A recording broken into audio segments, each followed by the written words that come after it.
नमस्ते दोस्तों, मैं प्रिया चौहान स्वागत करती हूँ आप सभी का परीक्षा बिंदु के इस ऑनलाइन प्लेटफॉर्म पे।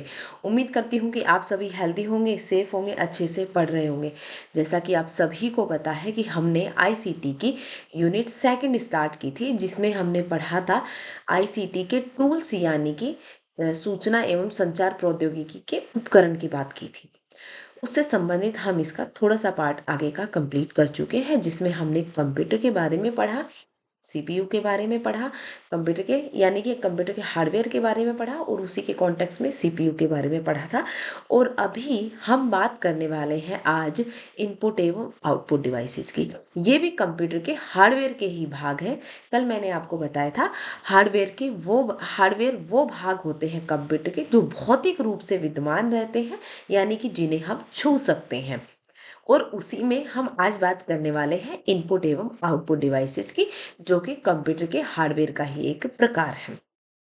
तो सबसे पहले इनपुट डिवाइसेस देखिए, इनपुट डिवाइसेस को आप बिल्कुल साधारण सी भाषा में समझिए कि वो सारे डिवाइसेस जिनके माध्यम से हम कंप्यूटर के अंदर डेटा प्रविष्ट करवाते हैं या डेटा अंदर एंटर करवाते हैं। ठीक है, या कंप्यूटर को हम इंस्ट्रक्शंस देते हैं। जैसे कीबोर्ड, कीबोर्ड के ऊपर मैंने टाइप किया, मतलब कुछ अक्षर उसको प्रेस किए और वो जाकर के मेरी कंप्यूटर की स्क्रीन पे दिख जाते हैं मुझे, यानी कि डेस्कटॉप पे दिखाई देते हैं, या मैं मॉनिटर कहूँ, मॉनिटर पे मुझे दिखाई देते हैं।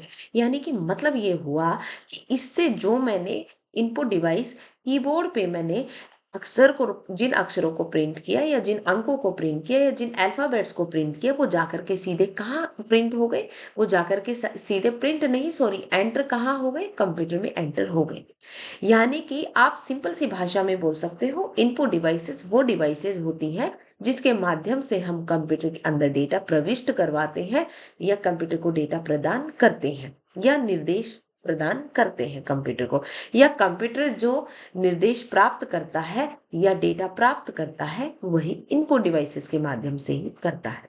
इनपुट डिवाइसेस क्या होती हैं? हार्डवेयर का ही एक भाग होती है। तो यहाँ पे भी हम वही बात करने वाले हैं। ये क्या है? ये एक हार्डवेयर होती है जिसका उपयोग क्या किया जाता है? यूजर द्वारा प्रदान किए जाने वाले डेटा और निर्देशों को प्राप्त करने हेतु किया जाता है। इनपुट डिवाइसेस के माध्यम से कंप्यूटर डेटा और निर्देश प्राप्त करता है या हम कंप्यूटर को डेटा और निर्देश प्रदान करते हैं। ठीक है, अब बात करते हैं जैसे कीबोर्ड। कीबोर्ड के माध्यम से हम जितने भी नंबर्स होते हैं, अल्फाबेट्स होते हैं, जितने भी मतलब हमें जो भी उसके अंदर डेटा, अंक, अक्षर प्रिंट करने होते हैं वो हम कीबोर्ड के माध्यम से कर देते हैं। ठीक है, दूसरा हो गया हमारा माउस। माउस की सहायता से हम क्या करते हैं? माउस की सहायता से हम डेटा को अंदर वो निर्देश देते हैं कंप्यूटर को। क्या देते हैं? कंप्यूटर को निर्देश देते हैं माउस की सहायता से। जो ट्रैक बॉल होता है ये भी माउस की तरह ही एक पॉइंटिंग डिवाइस होती है, और इसका यूज हम किस लिए करते हैं? जनरली कैड के लिए करते हैं, या बड़े बड़े डिजाइनिंग प्रोजेक्ट के लिए हम इनका यूज करते हैं, या डिजाइनिंग के लिए माउस के स्थान पर किसका यूज किया जाता है? ट्रैक बॉल का यूज किया जाता है। ये भी एक माउस की तरह पॉइंटिंग डिवाइस ही है। बाद में बात करते हैं स्कैनर की। स्कैनर के माध्यम से हम क्या करते हैं? जो भी हमारे पास डेटा हार्ड कॉपी के रूप में प्रेजेंट है उसे हम स्कैन करके कंप्यूटर के अंदर प्रविष्ट करवा देते हैं और वो सॉफ्ट कॉपी के फॉर्मेट में बदल जाता है। ठीक है, फिर बात करते हैं लाइट पेन। तो ये लाइट पेन और स्टाइलस, इसका यूज आप जनरली डिजाइनिंग वगैरह के लिए करते हैं। ठीक है, आगे बात करते हैं ओएमआर यानी कि ऑप्टिकल मार्क रीडर। यानी कि अगर मैं एक चीज बताऊं, तो आपकी ये जो आप ओएमआर शीट भर करके आते हैं, ओएमआर शीट में आप जो ये गोले भरते हैं, ये एक मार्क होता है। उस मार्क को रीड करने वाली जो मशीन होती है, ऑप्टिकल मार्क को रीड करने वाली जो मशीन होती है, उसी को ही ऑप्टिकल मार्क रीडर या रिकॉग्नाइजेशन कहा जाता है। वो होती है आपकी ओएमआर। तभी तो आप उसे ओएमआर शीट बोलते हैं। क्या बोलते हैं? ओएमआर शीट बोलते हैं, यानी कि जिस पर आप ऑप्टिकली मार्क करके आते हैं, और उसको रीड करने वाली मशीन ही ओएमआर डिवाइस कहलाती है।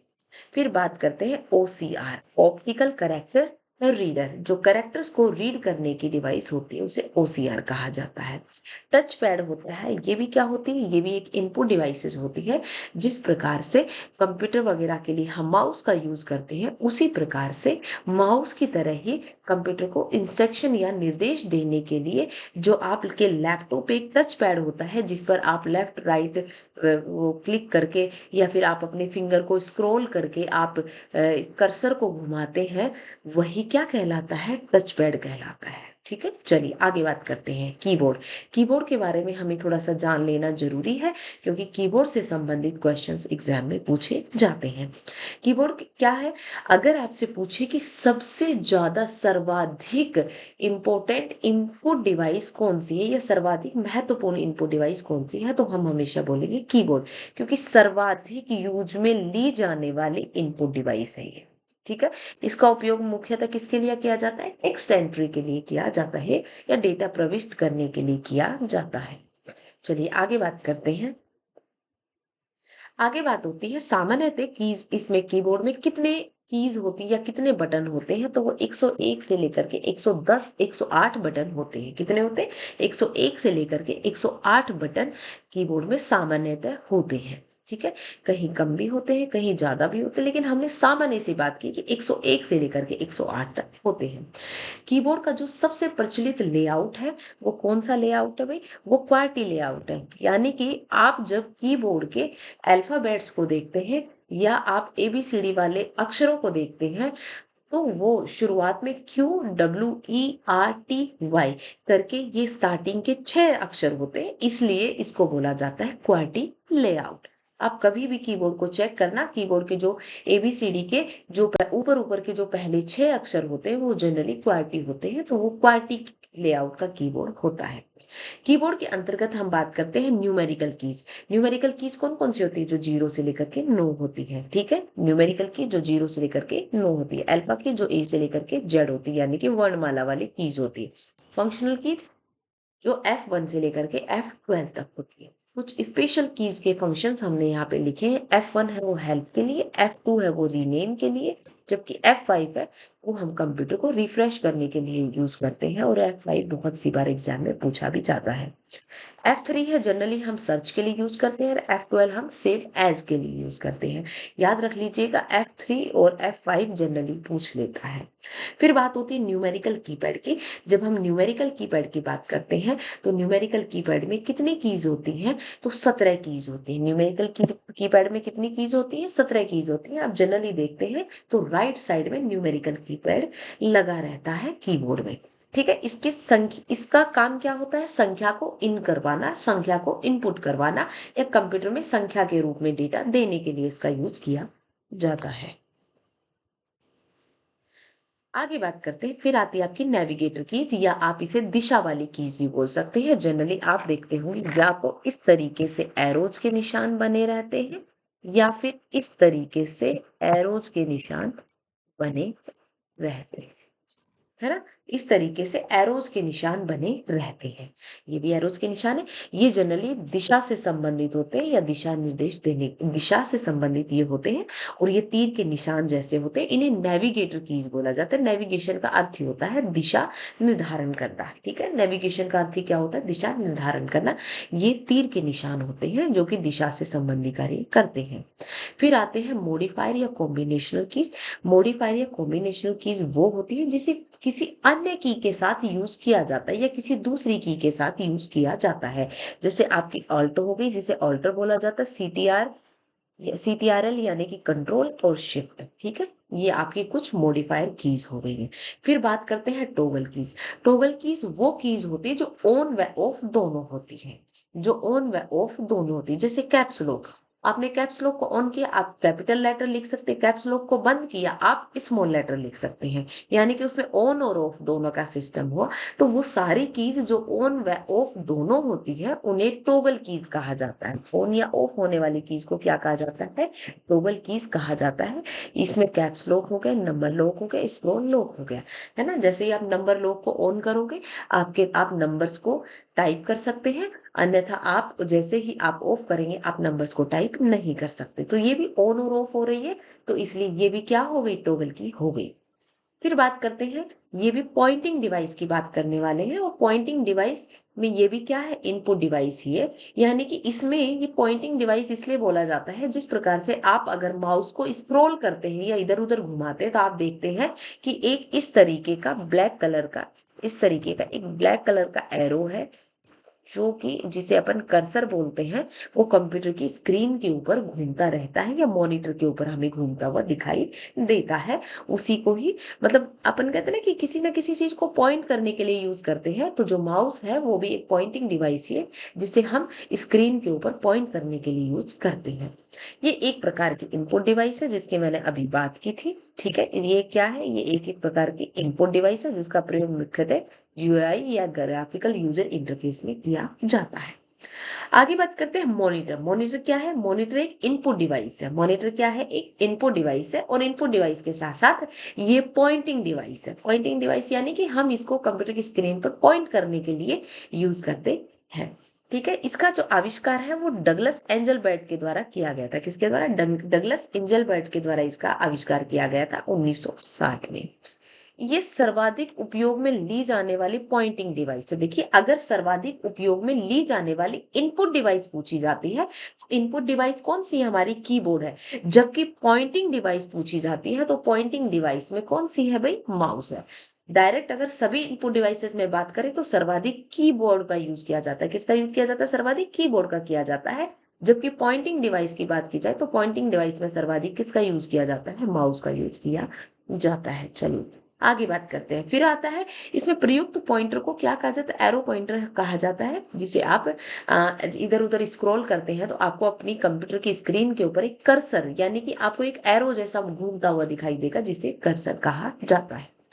एक माउस में सामान्यतः 3 बटन होते हैं। कितने बटन होते हैं, 3 बटन होते हैं। एक लेफ्ट बटन होता है, एक राइट बटन होता है, और बीच में गोल सा व्हील सा होता है, या एक आप कह सकते हैं एक चक्र सा होता है, जिसे आप इस तरीके से स्क्रॉल करते हैं या घुमाते हैं तो आप उससे उसका भी यूज करते हैं। तो 3 हो गए, एक लेफ्ट हो गया, एक राइट हो गया, जबकि क्या हो गया, एक स्क्रॉल बटन हो गई। ठीक है, लेफ्ट बटन को यदि हम सिंगल क्लिक करते हैं, यदि लेफ्ट बटन को हम सिंगल क्लिक करते हैं तो आपकी कंप्यूटर की स्क्रीन पर या कहीं पे भी कोई चीज आपको दिखाई देती है तो वो सेलेक्ट हो जाती है। कोई भी आइकन होता है, अगर उस पर लेफ्ट क्लिक करेंगे तो वो सेलेक्ट हो जाएगा। अगर हम किसी भी उस पर डबल लेफ्ट क्लिक करते हैं तो वो आइकन है वो खुल जाता है। सिंगल क्लिक करने पे आप देखोगे वो ब्लू ब्लू सा हो जाता है, यानी कि वो सेलेक्ट हो गया है। और जैसे ही डबल क्लिक करते हैं वो डायरेक्ट खुल जाता है। याद रखिएगा, सिंगल लेफ्ट क्लिक पे वो सेलेक्ट होता है, जबकि डबल लेफ्ट क्लिक पे वो खुल जाता है। ठीक है, फिर बात आती है राइट बटन की। जब भी हम राइट बटन,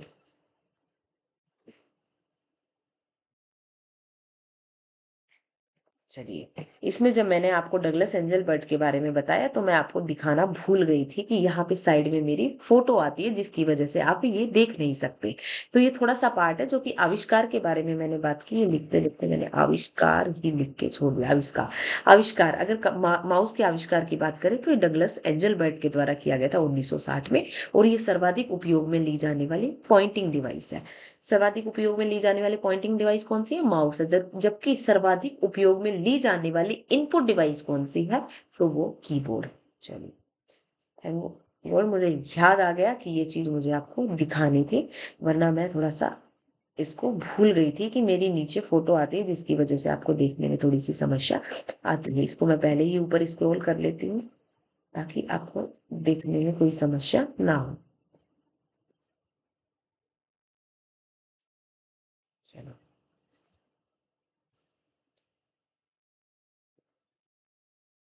अब बात करते हैं। देखिए, हमने क्या बात कर ली, अगर हम माउस को लेफ्ट क्लिक करते हैं सिंगल तो वो कोई भी आइकन होता है वो सेलेक्ट हो जाता है, जबकि डबल लेफ्ट क्लिक करते हैं तो वो खुल जाता है। अब बात आती है राइट क्लिक की। जैसे ही हम किसी भी आइकन के ऊपर राइट क्लिक करते हैं तो राइट क्लिक करते ही उसका एक ड्रॉप डाउन बॉक्स खुल जाता है, यानी कि एक मेन्यू खुल जाता है, और उस मेन्यू के अंदर प्रॉपर्टीज, उसके अन्य गुण धर्म, उसके बारे में तमाम तरीके की बातें आती रहती हैं। यानी कि क्या खुल जाता है, एक मेन्यू खुल जाता है, उसमें उससे संबंधित तमाम प्रॉपर्टीज और उससे संबंधित बातें उसमें आ जाती हैं। जबकि जो स्क्रॉल है उसका काम होता है नेविगेटर करना, यानी कि दिशा देना। है ना, अपन जैसे स्क्रॉल करते हैं तो आपकी स्क्रीन ऊपर नीचे घूमती रहती है ना। कैसे कर घूमती रहती, ऊपर नीचे आपकी स्क्रीन घूमती। नेविगेटर का कार्य करता है। माउस के लेफ्ट बटन की सहायता से देखिए, आप ना एक ड्रैग एंड ड्रॉप का ऑप्शन भी आपने सुना होगा। माउस की सहायता से जब आप किसी आइकन को एक स्थान से उठा करके दूसरे स्थान पर ले जा करके छोड़ देते हैं, तो ड्रैग यानी कि घसीटना, ड्रॉप यानी कि छोड़ना, यानी कि एक स्थान से ले जा करके दूसरे स्थान पर छोड़ना।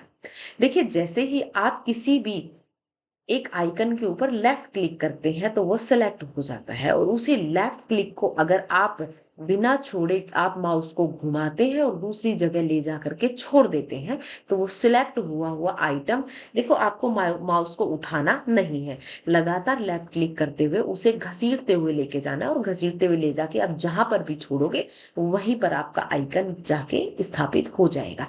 यानी कि आपने आइकन को सेलेक्ट किया, सेलेक्ट करते ही आपने उसे घसीटा यानी कि ड्रैग किया, और ड्रैग करने के बाद आपने उसे ड्रॉप कर दिया। इसी को ही कहा जाता है ड्रैग एंड ड्रॉप, यानी कि किसी एक स्थान से लेकर के माउस को दूसरे वो आइकन को दूसरे स्थान पर छोड़ना क्या कहलाता है? ड्रैग एंड ड्रॉप कहलाता है। चलिए आगे बात करते हैं। जब हम टच पैड की बात करते हैं तो टच पैड क्या होता है आप एक तरीके से समझ लीजिए, जैसे हमारे पीसी में माउस का काम होता है उसी प्रकार से जो टच पैड होता है वो लैपटॉप में लगा होता है, और उसका काम क्या होता है? वो माउस की तरह ही काम करता है। किसकी तरीके से काम करता है भाई? ये भी माउस की तरीके से ही काम करता है और लैपटॉप में लगा रहता है ना। लैपटॉप में जिसके ऊपर आप फिंगर स्क्रॉल करते हैं, अपनी उंगली घुमाते हैं, और आप अपने ये जो कर्सर होता है कंप्यूटर की स्क्रीन, इसके ऊपर कर्सर को घुमाते रहते हैं, उसी को ही क्या कहा जाता है? टच पैड कहा जाता है। और उसी की सहायता से आप कंप्यूटर को, इसको लैपटॉप को निर्देश देते हैं। फिर आती है जॉयस्टिक। तो जॉयस्टिक भी एक पॉइंटिंग डिवाइस ही है। क्या है ये भी? जॉयस्टिक भी एक पॉइंटिंग डिवाइस ही है, और इस पर कंप्यूटर पर प्रत्यक्ष रूप से खेल खेलने के लिए इसका यूज किया जाता है। बहुत सी बार पूछा जाता है निम्न में से कौन सी पॉइंटिंग डिवाइस है जिसका यूज खेल खेलने के लिए किया जाता है? जॉयस्टिक का किया जाता है। फिर बात आती है ट्रैक बॉल की। ट्रैक बॉल भी एक कंप्यूटर ये अपने सिंपल माउस की तरह ही होता है, लेकिन इसका काम जनरली कहाँ होता है? तो इसे डिजाइनिंग के फील्ड में यूज किया जाता है। किसमें यूज किया जाता है? कंप्यूटर एडेड डिजाइन यानी कि कैड डिजाइनिंग के फील्ड में इसका यूज किया जाता है। ठीक है, किसके लिए किया जाता है? डिजाइनिंग कार्यों के लिए किया जाता है।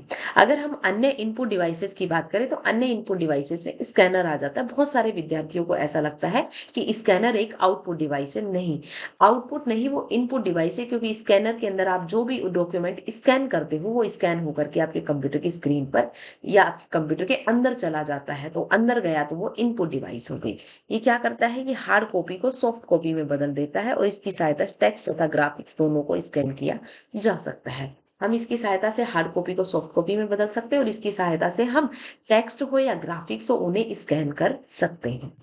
आगे बात करते हैं माइक या माइक्रोफोन। अभी ये जो मेरा माइक लगा हुआ है इसमें मैं बोल रही हूँ, और मेरी आवाज आवाज जो है, मेरी जो वॉइस है वो रिकॉर्ड हो करके डिजिटल फॉर्मेट में जा करके हमारे मेरे लैपटॉप में सेव हो रही है। तो ये किस रूप में? ये क्या हो गया? मेरी आवाज कंप्यूटर के अंदर प्रविष्ट कर रही है। किसके माध्यम से? माइक्रोफोन के माध्यम से या माइक के माध्यम से। अगर डेटा कंप्यूटर के अंदर जो मेरी वो आवाज है वो प्रविष्ट कर रही है, तो ये क्या हो गया? ये एक इनपुट डिवाइस हो गया। इसका यूज आवाज रिकॉर्ड के लिए किया जाता है। फिर बात करते हैं digital camera.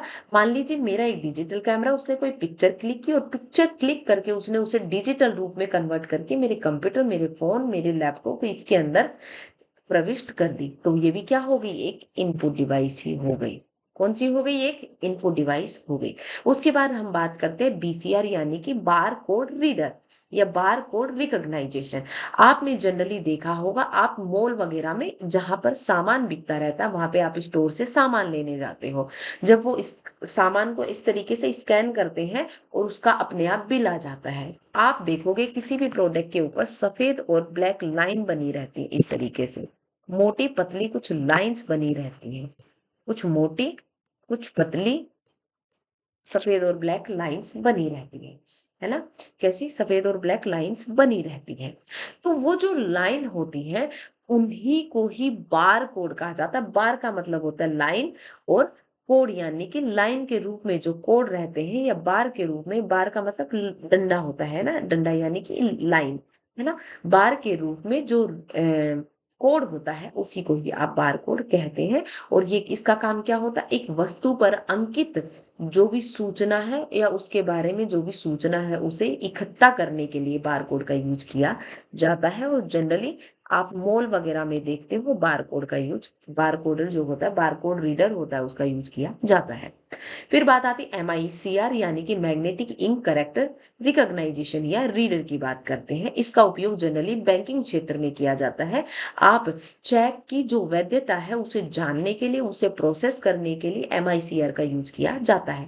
Magnetic ink character reader या रिकॉग्नाइजेशन, मैग्नेटिक इंक से जो करेक्टर्स लिखे रहते हैं, जो अक्षर लिखे रहते हैं, उनको पहचानने का काम MICR के द्वारा किया जाता है। और MICR magnetic ink character recognition, ये बैंक में इसका यूज किया जाता है। जनरली जो हमारा चेक होता है उसकी वैधता, उसकी प्रोसेस को जांचने के लिए, क्योंकि उसके ऊपर जो अक्षर लिखे रहते हैं वो मैग्नेटिक इंक करेक्टर रिकॉग्नाइजेशन की सहायता से या रीडर की सहायता से ही प्रोसेस किए जाते हैं। फिर बात आती है OMR यानी कि ऑप्टिकल मार्क रीडर।